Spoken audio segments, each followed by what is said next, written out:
Hey everybody, Austin back again with another long play video. Today it's going to be Super Mario Bros. 2 for the NES. Now for those of you guys that have been following me for a little while, you know that I've actually previously done a long play on this game. And what you're watching here is actually the exact same long play. However, now you're going to have a commentary on top. When I first uploaded this video, I only put like a 5-minute commentary to it. And a lot of you guys complained about that. You wanted the full-blown commentary like you were used to.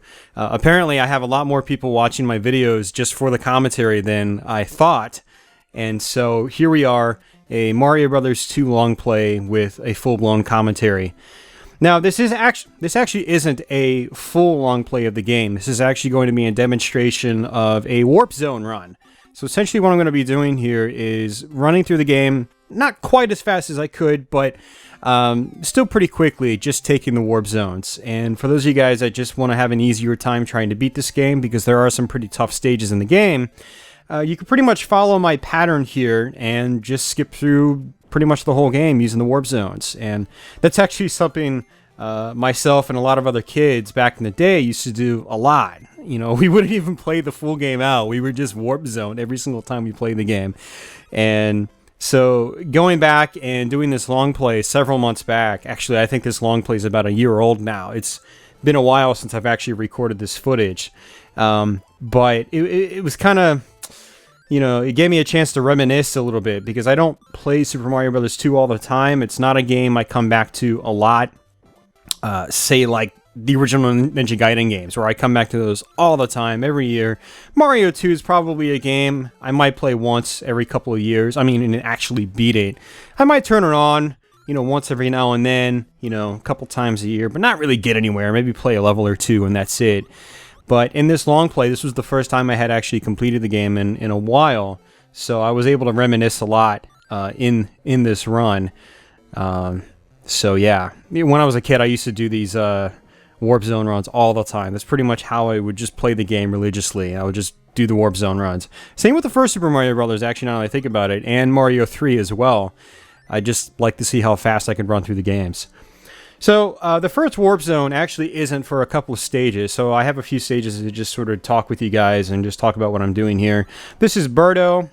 Pretty much the first little mini boss in the game, and you see him a lot. He gets a little bit more difficult through successive forms and whatnot, like he'll start shooting out fireballs, or he'll be in trickier situations where there will be like a pit in front of him, or there will be more traps, or you have to throw heavy blocks at him, which are a little bit harder to aim with versus his eggs that he tosses. So kind of a fun little boss, and that's the bonus chance section, which we just missed. And by picking up coins in the sort of alternate worlds, which you can access by finding potions in the ground, dropping them, making the door appear, and going through the door, and picking up coins in those sections will actually let you play the bonus round at the end of each level. And that's how you earn extra lives in this game, and it's very useful.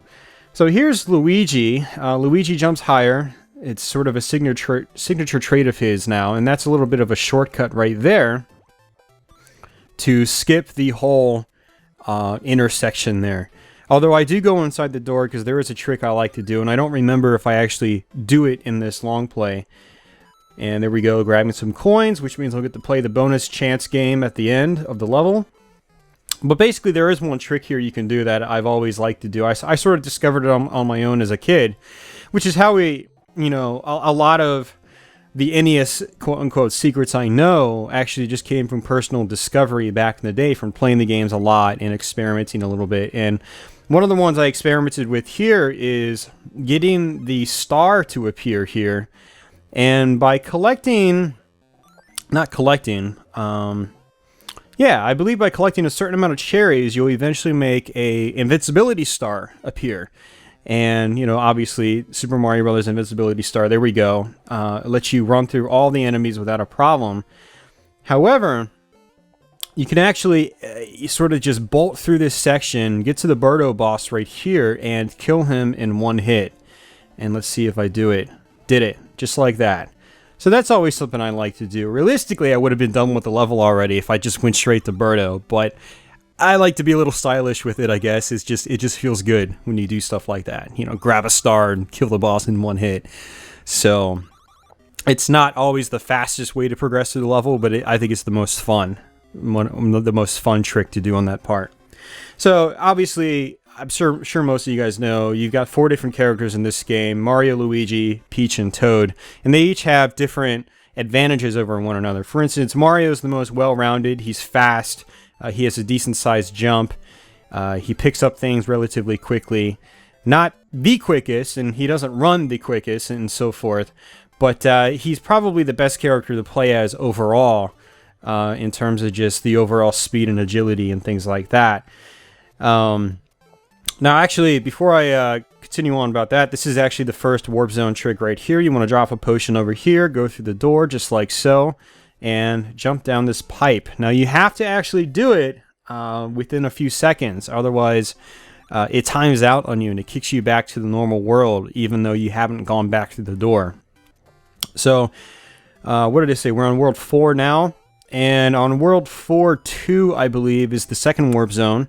And using the princess is very useful in this world. I like using her the most in this world because, as many of you guys know, the princess can sort of hover for a few moments. And it actually makes certain parts of this world a little bit easier due to the fast-paced nature of the enemies and sort of the horizontal nature of all the enemies. You have a lot of flying enemies that just dip in low and just go straight across the screen. They don't go up or down, so you can just sort of hover over a lot of them with the princess. And because you're also on ice and you're slipping, you can actually duck on the ice as you're running, and you'll just sort of fly underneath a lot of the flying enemies that start coming at you in the next level. I think it's the next level, yeah. And so she's very useful in this level. I always play as the princess on this level. And so as I was mentioning, you know, every character's got their own advantages over one another. Again, Princess can hover, which is extremely useful. Luigi can jump extremely high, which was very useful in that World 1-2 that you saw, because I skipped a whole section of the level by creatively jumping at certain points. Toad is generally best for things like digging up dirt, which you'll be doing a lot of on the Egyptian stages. And this is what I'm talking about, where you can just sort of duck and keep going and sliding on the ice. And Princess is very good for that on this level because you can still hover even when you're ducking down on the ground like that. It's very, very fun. And I really like Super Mario Bros. 2, if you guys couldn't tell. I actually played this game quite a lot back in the day. And I think it almost it holds up very, very well. I'm not going to say it holds up better than the other 2 Super Mario Brothers games on the system, but it is a very, very good game that is a ton of fun to play, and the character variation, I think, really helps that a lot. So now we're actually working towards our second warp zone here, as long as I don't die. I don't remember if I die a lot or not, but we're going to drop the potion right here and go through this tube. World 6. Now, I believe there's only 7 worlds in the game. There's actually not that many worlds in the game. And, yeah. So, World 6-1. Picked Luigi for some reason. I have no idea why. But, again, you can see he jumps really high, which is really useful to get over, especially taller enemies, like, you know, those cactus enemies. I totally forgot what their actual name is. Same with those snake guys coming out of the tubes. It's been so long since I've seen their names. I don't remember their names. So, we will see their names on the ending, though. The ending screen. So, and I just dropped the potion there because I was probably hoping there would be a mushroom or something like that. The mushrooms actually extend your health blocks by 1, and they give you all your health back. Not that I needed it, but, you know, it always helps to have more health blocks if you can. And realistically, I should have just placed the potion at the end so I can grab a few coins. And this part's a little tricky. There's a lot of tubes here, and there's a key you have to grab, and the key is in one of these tubes. And one of the frequently used gimmicks in this game is forcing you to go into the tubes and grabbing a key. However, the keys are always guarded by these mask enemies. I forgot what they were called as well.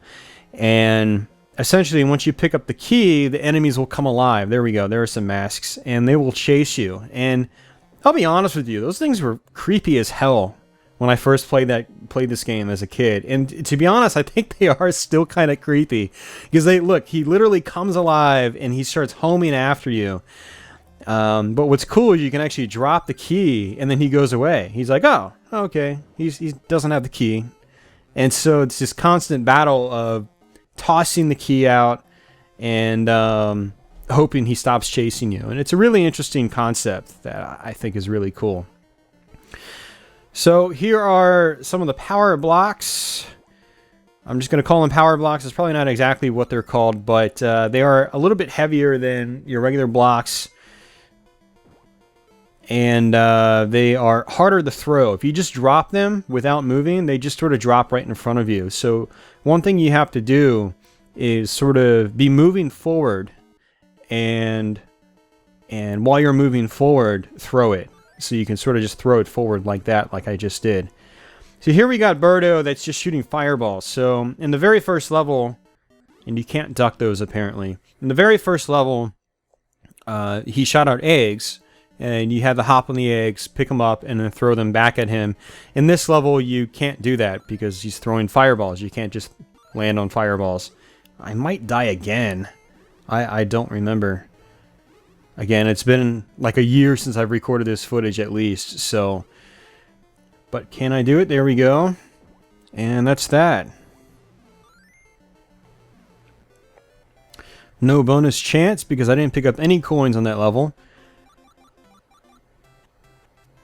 But I still have 5 lives left. World 6-2.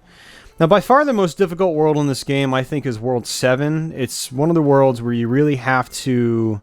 I think I actually die here now that I think about it.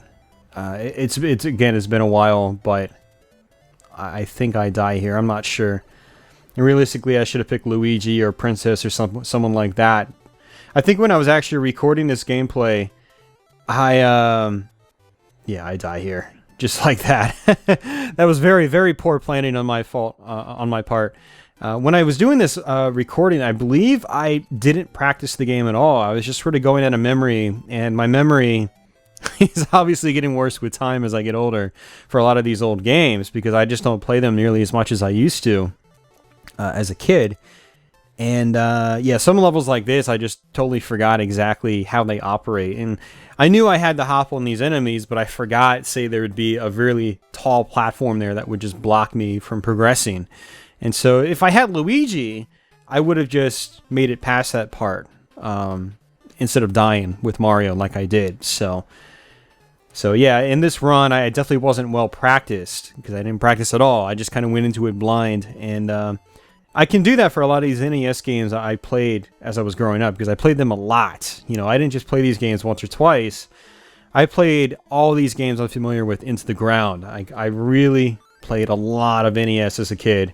And especially the popular games, like the Super Mario Brothers games, the Castlevanias, the Ninja Gaidens, the Zeldas, Metroid, Punch-Out. I played all those games into the ground. And so I can usually go back to them and run through them without having too much of a problem. But it's by no means perfect runs when I go back to these games and do them on the first time without practicing. So... World 6-3. I want to say the boss of this world is the three-headed snake. Totally forgot his name. It might be like... I don't want to try to guess it because I'm probably going to get it wrong. But here's another trick here. Instead of going through the whole level, you can just go down into the sand and then keep jumping. And yeah, you'll get to a door that pretty much takes you to the end, I believe. There might even be another section like this in a different part of the game that takes you to a different warp zone, but I'm not 100% sure. I know there are several warp zones in the game, and the ones I showed you guys probably aren't the only ones. Oh, this isn't the main boss. This is another Birdo. Look at that. Oh, bad hit. I got hit. That wasn't good. This one isn't as tough, though, because he also throws out eggs. And again, you know, the eggs, I think, make life a little bit easier. Whereas just having blocks and only having to dodge his fireballs can make it a little more troublesome. Actually, this might be the main boss. You might have to fight a Birdo first and then go to the main boss. Yeah, so we're at the main boss now. Okay. God, his name might be like Triclip or something like that. I have no idea. We'll find out when we beat the game. So, a lot of the main bosses in this game aren't really that difficult, but that's sort of the case with just about any Mario game out there. The bosses aren't typically that difficult. It's usually the levels that you have to be patient with and good with. The bosses have never really been that difficult in Mario games up until recently. There's actually a couple bosses in modern Mario games that are a little bit tougher, like in the new Super Mario Brothers series, especially the DS ones. The bosses can be a little bit tricky, and they take a lot more hits for some odd reason. A lot of bosses in Mario games would typically take 3 hits. However, in some of the new Super Mario Brothers games, bosses will have multiple forms, and each form will take 3 hits. So you might have, a 3-hit boss in Mario 2, but have a 9 or 12-hit boss in one of the new Super Mario Brothers games, which can get a little tiring after a while. But so if I recall correctly, there is a mushroom in this room. Yep, there we go. And I do recommend getting any mushroom you can on this final set of levels because, again, like I said, these are the trickier stages in the game. And so I do recommend trying to get your health up as much as you can, especially in the next set of rooms. Where's it the next level? No, I think it's this level. I think. I don't remember. Basically, what you need to do in this part, though, is get on top of these flying dudes and go over these pillars over to the left. One thing I did like about this game is that it made you not just go to the right, but also go to the left, which was a lot of video games back then, platformers in particular, I mean, would make you just go right, like one direction, and that's it. Mario 2 makes you go both ways, which is cool. Now, there is a trick here that I highly recommend, and it's getting a star and running through this section as quickly as you can, because these projectile Shy Guys are very difficult to deal with, and having that protection really helps a lot. So as you can see, I was able to really milk that star. Although one of the Shy Guy projectile dudes, I don't know if they're actually called Shy Guys or if they're something else, but they're a form of the Shy Guy family, pretty much. And one of the Shy Guy projectile guys just kind of disappeared in that part for some reason. So sometimes you can get lucky like that, but I wouldn't gamble on it, or I'm sorry, I wouldn't bet on it. Yeah, you're making a gamble is what I should say. And sometimes they'll be there, sometimes they won't, I guess, depending on, how the game feels, whether it's feeling glitchy or not. But, yeah, definitely try to get the star on that last cloud section, so. Fight another Birdo. This is a very common mini-boss, very common theme in the game. Might get a little repetitive to some, but... Whoa, there, he's back. Might get a little repetitive to some, but I never really minded fighting Birdo because they change him up, they make him more difficult as the game progresses. Again, he'll shoot out fireballs versus just eggs and things like that, or they'll make the section a little bit trickier, like having platforms and so forth that you can just fall through. So we are actually on the final level. I think there's only two levels in this world. I forgot. But these levels are larger than your normal levels in the game. So, and this castle in particular is a little tricky. You really have to know where you're going because you can get lost pretty quickly. And, that's kind of typical for Mario games. Even though this didn't actually originate as a Mario game, it, to me, feels a lot like a Mario game in the design aspects, For instance, the maze-like castle at the very end of the game. And, that's exactly what the first Super Mario Brothers was like. A lot of the castles towards the end of the game, especially the very last one, were very maze-like. The last one in particular. So, Bowser's Castle in the original Super Mario Brothers. So...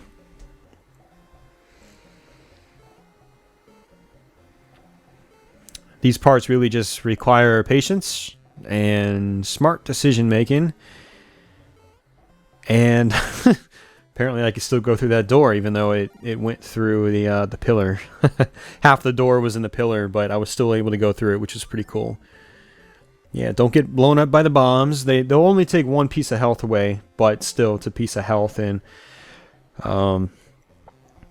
when you are small Mario or Peach or Luigi or Toad, you die if you get hit. So, you know, typical Mario stuff right there. And if you really wanted to, you could try to get all the cherries there. Again, cherries work towards getting your stars, and the stars will give you a little bit of invulnerability. Now, what's kind of cool about the stars and making them appear by getting cherries is that you can sort of set up certain locations for the stars to appear, like intentionally avoid cherries on certain sections, but intentionally get them on other sections that are more difficult. Like this section, if there were some cherries here, I could have purposely avoided the other cherries or gotten just enough to where I only needed like one more. And then grab one cherry in this room, grab a star, then just bolt through that section. You know, just slam through all the enemies and be reckless just to get through it very quickly, but without getting, you know, without taking a hit either. So there's some creative ways you can actually use the cherries and stars in this game, which I think is pretty fun. One of the fun aspects about it. It's not like the other Super Mario Brothers games, like Mario, the original Mario or Mario 3. Even though Mario 3 you can use items, in the main levels in those games, the stars are always in the exact same spots every time you play. So you're kind of limited on how you can use the stars in those games. Although Mario 3 is a little bit different, you can equip a star at the very beginning of a level if you got the item for it. But in that game, to be fair, they only last like 2 seconds as well. So, or maybe 3. But in this one, there's definitely more flexibility in terms of how you can use your stars. So things definitely start to heat up on this level. Towards the end, you got to fight a Birdo. He's got a key. Got to take the key through a door. Go through all these crazy sections with the key. And then you actually fight... oh, that was bad. I still managed to pick it back up, though. You have to actually fight one of the bird gatekeepers. And I think actually what I'm trying to do here is kill some enemies. Because by killing enemies, you actually make hearts appear. And the hearts will give you life back. And so that's actually something to be aware of as well. Yeah, and here we go. We activate this, and then we have to fight the bird gatekeeper. Which was... really interesting. That actually kind of freaked me out as a kid as well. One of the things I really like about this game is that it's kind of trippy. And here we are at the final boss already, actually. Yeah, that was quick. I'm surprised it's been almost 25 minutes already. So essentially in this boss, this is Wart. And you have to grab vegetables that pop out. And you have to drop them into his mouth as it opens. However, he shoots out these bubbles, and the bubbles will override your attacks. So basically what you have to do is grab the vegetables and toss them in his mouth right before he shoots out his bubbles. Otherwise, his bubbles will override the vegetables. Can be a little annoying at first, can be a little boring, but you get the hang of it. Like, he just destroyed my vegetable right there, so... it takes a little practice, takes a little getting used to. It's not extremely difficult, but it just takes patience. He does the exact same pattern over and over, nothing too special. And yeah.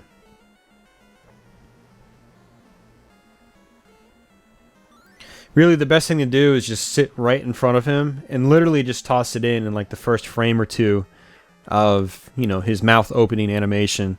If his mouth opens, just toss it in immediately before any bubbles fly out. And I'm timing it wrong here, as you can see. And again, when you time it wrong, it's where the battle can just get a little boring because...